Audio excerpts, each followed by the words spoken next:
दोस्तों, आज अगर हिंदू धर्म की बात करें तो एक देवता जो पूरे देश में मंदिरों से लेकर घर घर में पूजे जाते हैं, वो कोई और नहीं बल्कि हनुमान जी हैं। शिव जी के ही 11वें अवतार हनुमान जी के विषय में ऐसा कुछ नहीं है जो आप लोग नहीं जानते होंगे।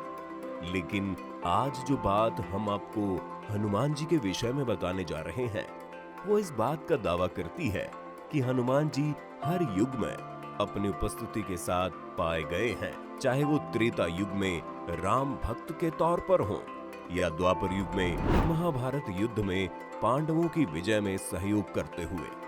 ऐसे ही आज इस कलयुग में भी इस बात के प्रमाण मिलते हैं कि हनुमान जी आज भी सत्य की रक्षा के लिए इस धरती पर मौजूद है। आज के इस वीडियो में हम उन्हीं प्रमाणों के बारे में बात करेंगे जो ये साबित करते हैं कि आज भी हनुमान जी इस कलयुग में मौजूद हैं। तो बने रहिए वीडियो के अंत तक। हिंदू धर्म ग्रंथों के अनुसार इस धरती पर कुल 8 संतों या महामानवों को अमरता का वरदान प्राप्त है, जिसमें कृपाचार्य, परशुराम, मार्कंडेय ऋषि, विभीषण, हनुमान जी, राजा बलि और वेदव्यास जी हैं, जिन्हें आज भी जीवित माना जाता है। समय समय पर ऐसी घटनाएं और बातें देखने और सुनने को मिलती हैं, जिससे हमें ये अपने अस्तित्व का बोध कराते रहते हैं। त्रेता युग से अमरता का वरदान पाकर आज भी प्रभु राम की सेवा में तल्लीन भगवान हनुमान जी भी इन्हीं अमर देवताओं में से एक है। माना जाता है त्रेता युग में जब प्रभु श्री राम अपना मानव शरीर त्याग कर स्वर्ग के लिए प्रस्थान कर रहे थे, तब प्रभु श्री राम के बैकुंठ लोक जाने से हनुमान बहुत दुखी हो गए थे। तब श्री राम ने ही उन्हें इस धरती पर रहकर सत्य की रक्षा और राम भक्तों की रक्षा करने को कहा था।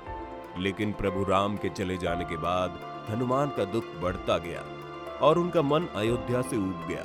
इसलिए वो अयोध्या छोड़कर वापस समुद्र लांघ कर उसी जगह चले गए जहां उन्होंने रावण की सोने की लंका जलाई थी, यानी आज के समय में श्रीलंका। और फिर श्रीलंका के पिदुरु पर्वत के जंगलों में रहने लग गए।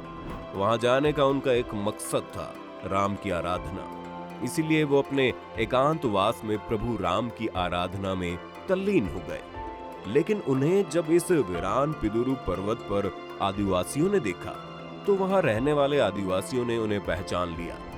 इसीलिए उन लोगों ने उनकी बहुत सेवा की, जिस कारण हनुमान उनकी सेवा से बहुत प्रसन्न हुए और उन्होंने अपनी प्रसन्नता जाहिर करने के लिए कबीले के वासियों को वरदान के रूप में ब्रह्म ज्ञान का बोध कराया। साथ ही हनुमान जी ने उनसे वादा भी किया कि वो हर 41 साल में उन आदिवासी लोगों से मिलने जरूर आएंगे। लेकिन जैसे राम हनुमान को छोड़कर चले गए तो हनुमान दुखी हो गए, उसी तरह इतने वक्त से हनुमान की भक्ति में तल्लीन वो आदिवासी ये सहन नहीं कर पाए। अब उनके भगवान हनुमान उन्हें छोड़कर जा रहे हैं।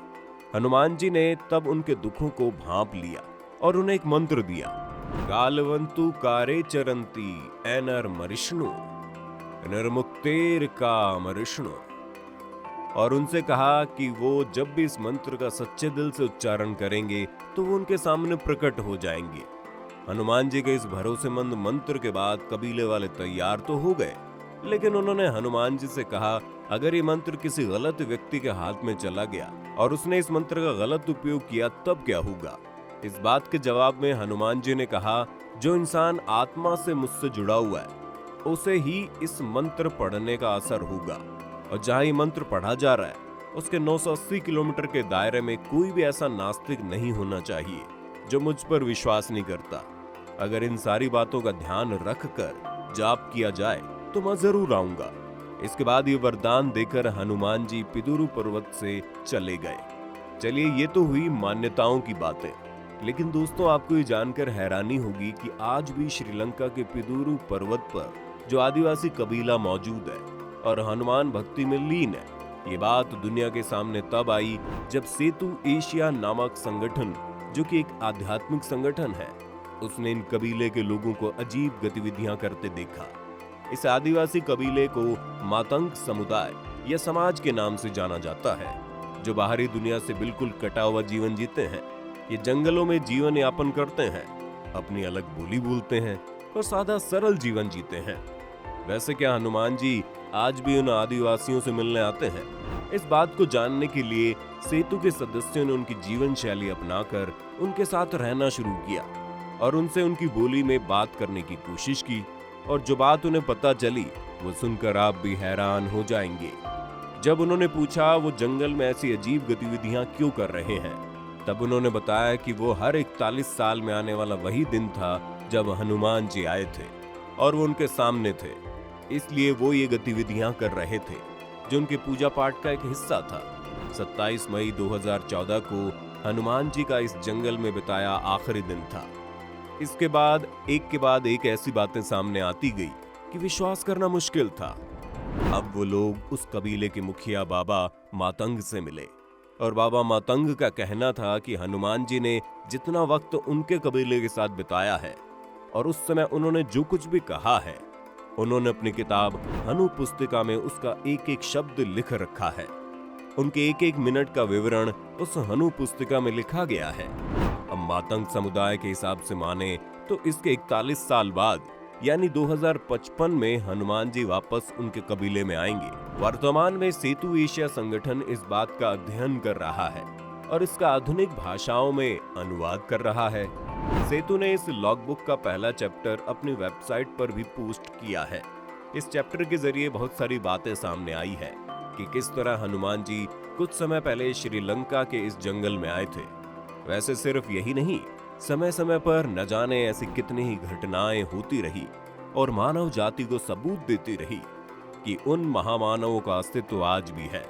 दुनिया भर के अलग अलग देश जैसे चीन, Tanzania, Sri Lanka, Bharat, Paraguay, America, Syria और इंडोनेशिया में विशालकाय पैरों के निशान देखने को मिले हैं जो किसी भी साधारण आदमी के पैरों से काफी ज्यादा बड़े हैं, जो हमें मानने पर मजबूर करते हैं कि कोई शक्ति है जो आज भी हमारी रक्षा के लिए हाजिर है।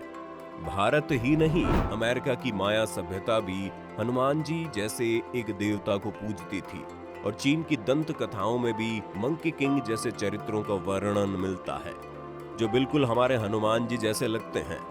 आपको क्या लगता है, क्या हनुमान जी आज भी इस कलयुग में मौजूद होकर लोगों की देखभाल कर रहे होंगे?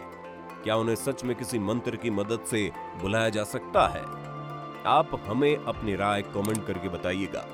आपको वीडियो पसंद आई तो उसे लाइक और शेयर जरूर करें, साथ ही चैनल को सब्सक्राइब कर लें ताकि ऐसे इंटरेस्टिंग वीडियोस हम आप तक ला सकें।